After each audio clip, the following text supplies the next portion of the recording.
Toss হেরে ব্যাটিংয়ে নেমে উড়ন্ত সূচনা টাইগারদের। তানজিদ পারভেজ ইমন দুই ওপেনারই বিশ্রামে। অধিনায়ক লিটন তাই আগ্রাসী ব্যাট চালান ওপেনিংয়ে।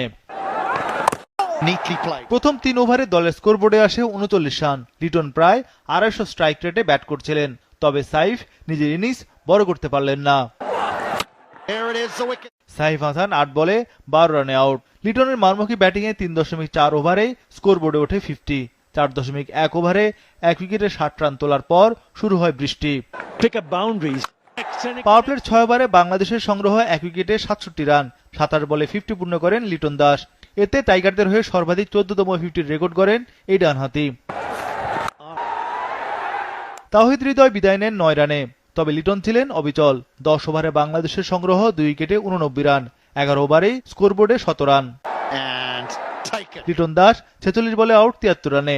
অন্য প্রান্তে শামীম পাটোয়ারি বিদায় নেন 19 বলে 21 রানে। এরপরই জাকির আলীকে নিয়ে রানের চাকা সচল করেন নুরুল হাসান সোহান। এই ম্যাচ দিয়ে 3 বছর পর জাতীয় দলে ফিরেছেন সোহান। বেশি আগ্রাসী ব্যাটিং করেন এই কিপার ব্যাটার। 18তম ওভারে 2টি ছক্কা হাঁকান সোহান।